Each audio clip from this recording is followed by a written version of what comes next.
every study session, whether it's Rashi or Rambam or Tanya. Thank you. Yeah, Well, that's what you to lessen the weight of any class. Hmm? You should not lessen the weight of any study, any of the studies. Right, thank you. God bless. Okay, welcome, folks. We continue our Maimar, our Hasidic discourse, and what we've explained about core connection, the essence of the soul, the core of us, that it reveals itself in difficult, challenging times. And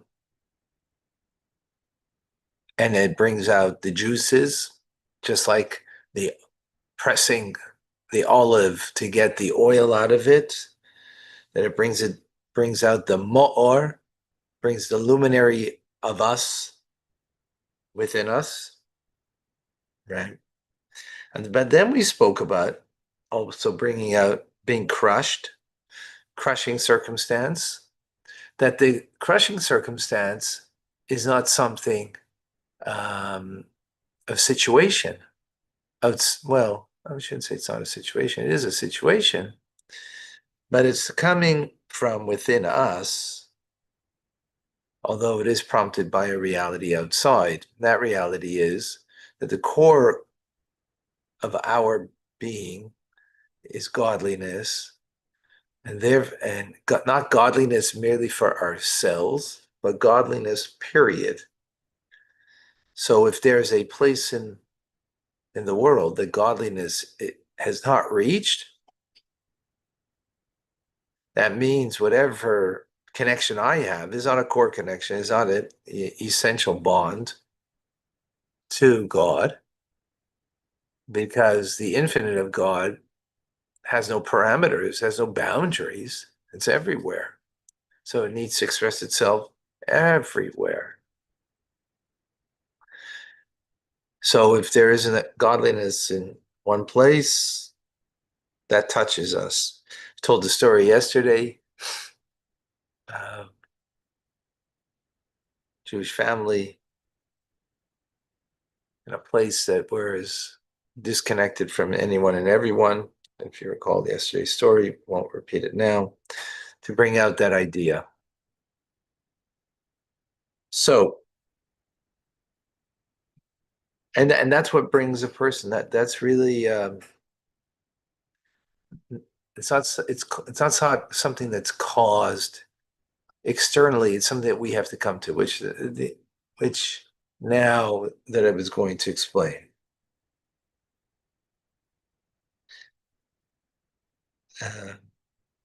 So the ma'or, the core connection, the deepest part in us of our soul, that's revealed through kosis, crushed, right, as the verse says, is because we find ourselves in exile,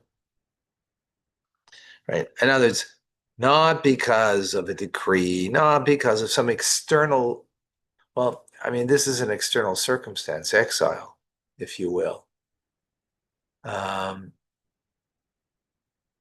It is an external circumstance, right? But that the godliness isn't everywhere. This is a greater aspect of our self-expression, of the core connection of who we are, than the fact that when we have a challenging situation that we go on, that brings us to self-sacrifice, or ready to sacrifice, right? So he explains, what does that mean? So remember that the giving of the Torah, we said, was the beginning of our core connection to God, but it wasn't complete. It wasn't complete.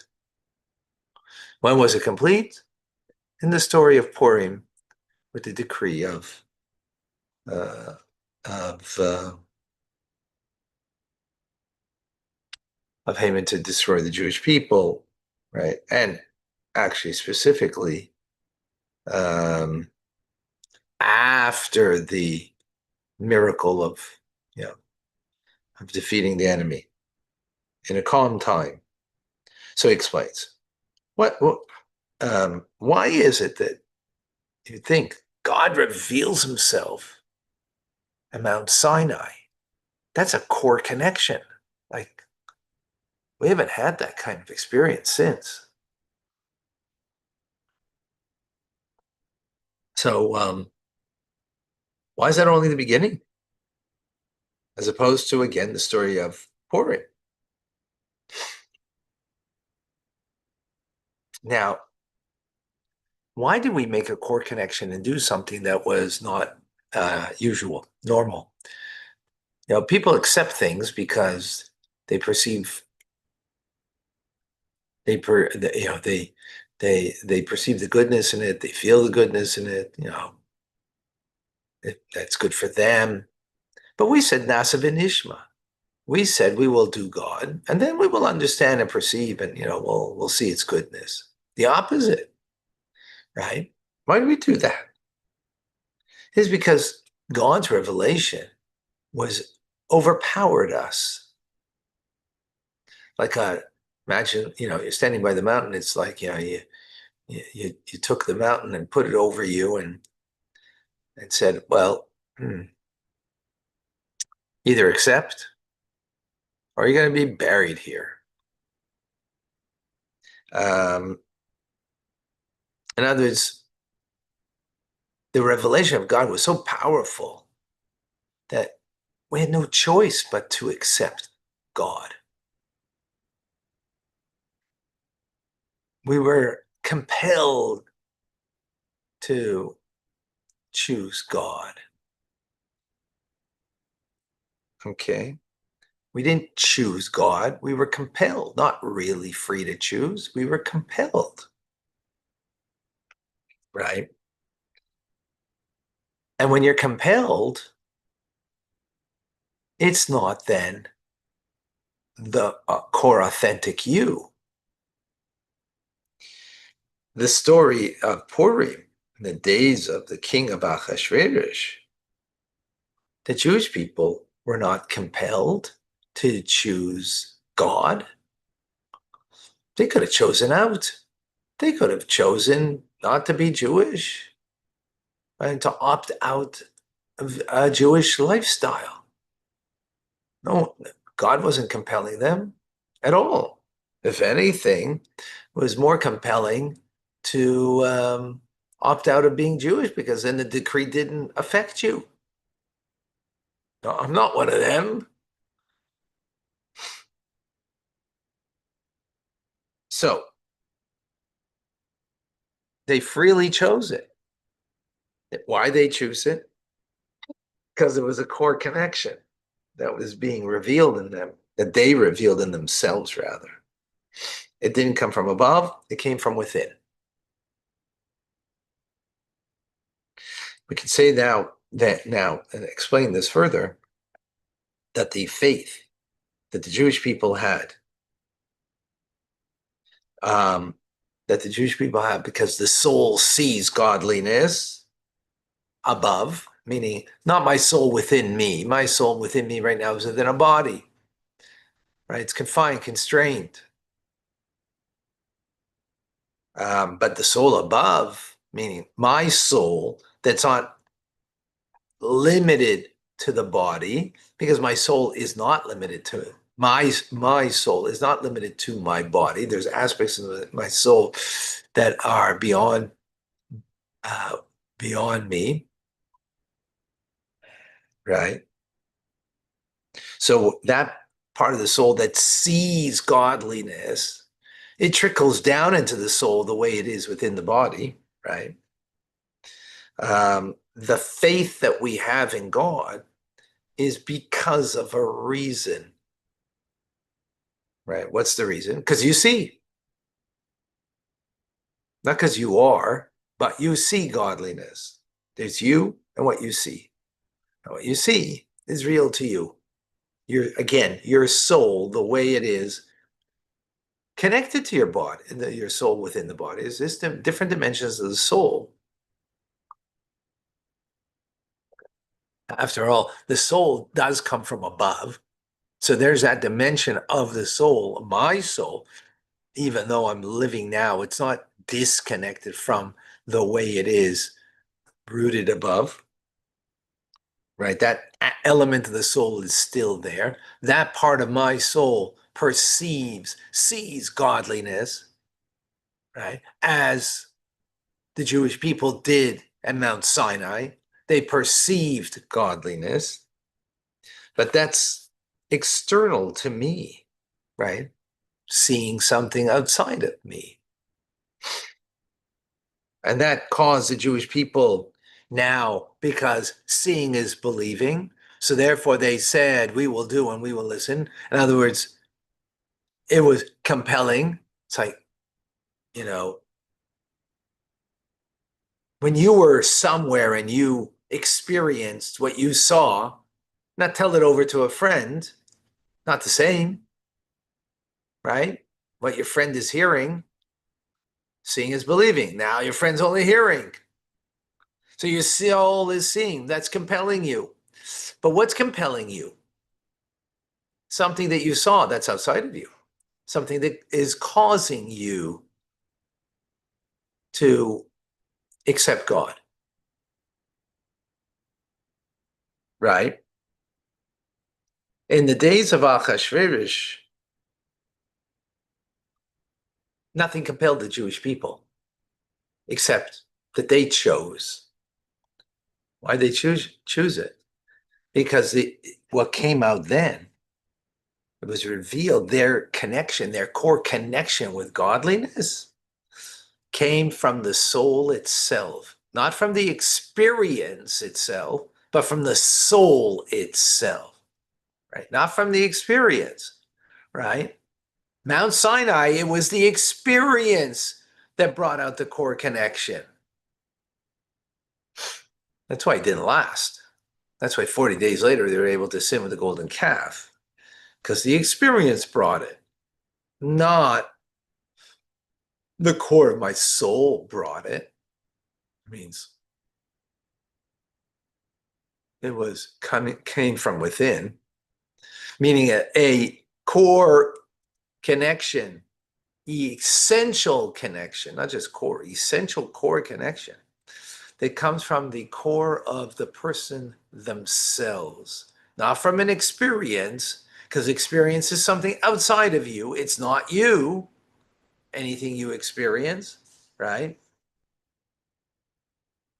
As real as it may be to you, as awesome as it might be, but it ain't you.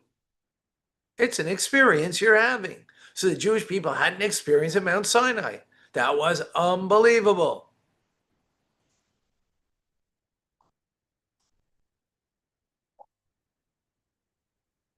Unbelievable experience. But it was an experience. An experience that compelled them, but wasn't them. That's the key. It wasn't them. Again, that's why they could, right? In the days of the story of Purim,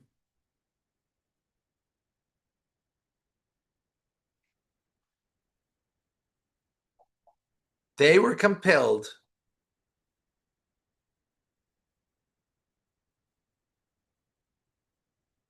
One second. Just no.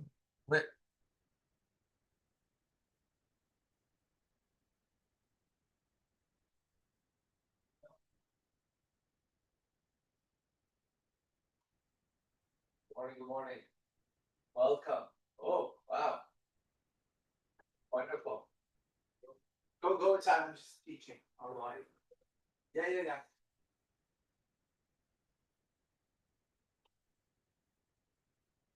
All right. Sorry. All right.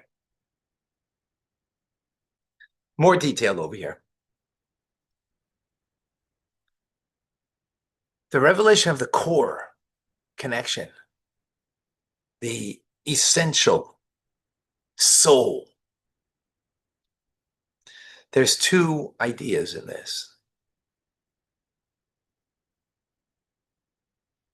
There's core connection that expresses itself in self-sacrifice, right?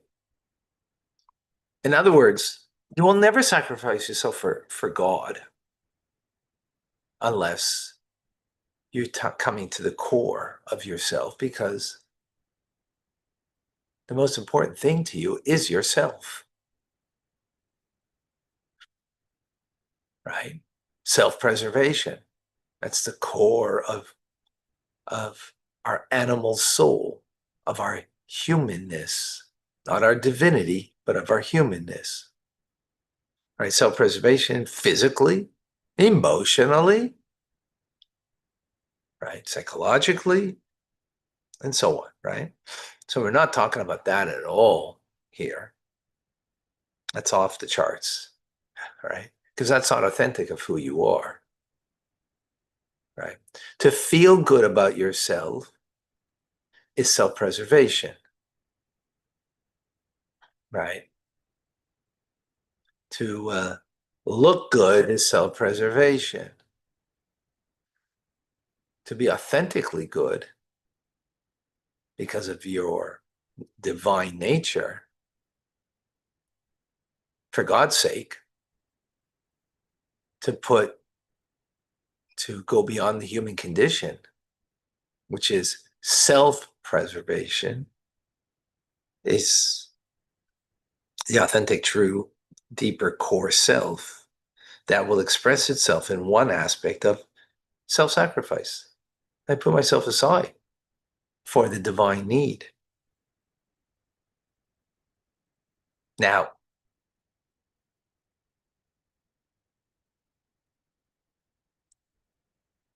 so let's give an example over here. You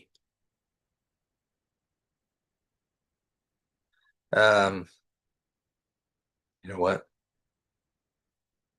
Let's start over here. Okay. We're gonna have to going to come back to this, continue this tomorrow. It's just, again, there's a compelled choice that brings out the core. And that's what we're going to call something that, an experience that happens, a very challenging experience. Like, we're going to give an example. When the previous Rebbe said this 1927, his discourse that the Rebbe bases his teachings on, was the time that Russian communist regime was coming after him. Actually, there were informers at when he said this, Jewish people who came even from a Hasidic home, but they became ardent communists. And informed against him, ultimately, which led to his arrest after this. But not so much about him, but the Chassidim, the followers, not about him actually, the followers and the self-sacrifice. Remind me to tell you about the 9 people who were yeshiva students, like 20 years old, who made a pact with the previous Rebbe to the very end. They will go and self-sacrifice to make sure that Jewish life continues under the communist regime, and how that was, like, what that meant. But and tie that in, what that means to reveal the core connection that we have to the divine, not to our selfhood, not to our self-fulfillment, not to our neediness of the animal soul,